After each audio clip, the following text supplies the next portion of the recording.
But this clip just really kind of says it all. So this is from Fox News, which was at one point, I guess, a broadly conservative, back when that term had meaning, cable network.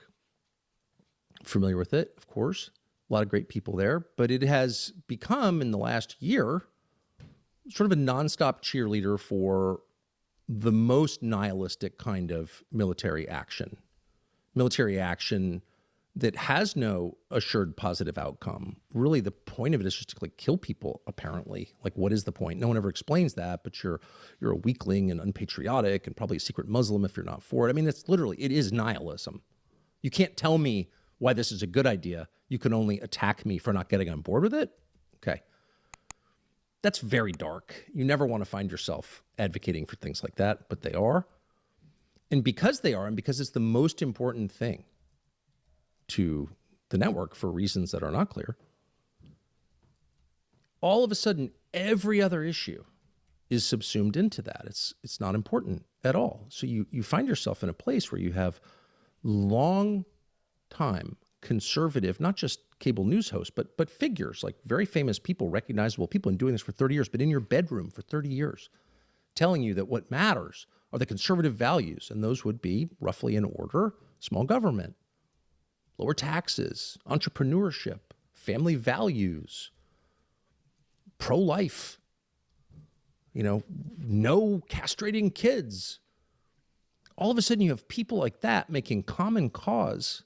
In fact, not just common cause, but celebrating figures on the other side with whom they agree on nothing except the need for the United States to keep funding irrational, counterproductive, genocidal behavior in a foreign country, because that's all that matters. So you wind up with a tableau like the one we're about to show you, where you've got Sean Hannity commiserating with John Fetterman, who's very liberal on everything except Israel, and who knows even what liberal means now.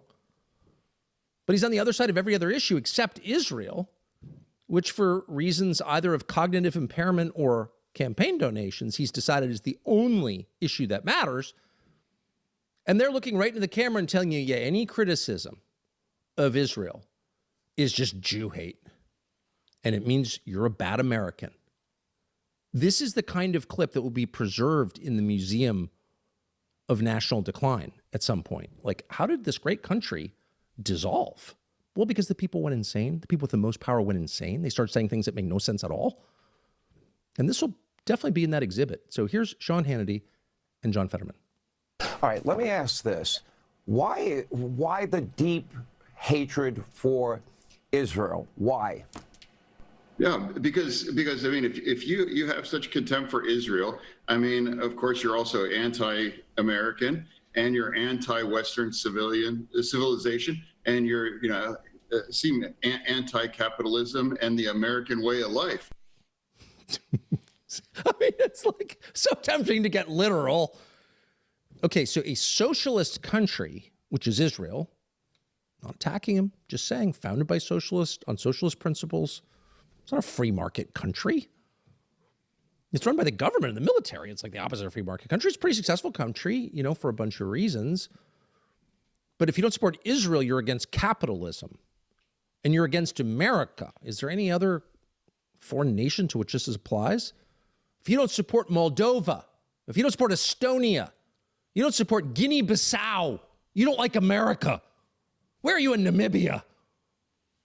Countries like equal in relative significance globally. Like they're not really players. Israel's not really a player, except to the extent that we imbue it with value because our politicians have been lobbied by them. But like inherently, why do we care about Israel or Guinea-Bissau? We don't. But do you ever hear a politician say, where are you on Guinea-Bissau? Where are you on French Guyana? You got to get on board with French Guyana. Put a French Guyanese flag on your lapel, or you hate America. You're against capitalism. You'd be like, what? You got a head injury, pal? Like, what?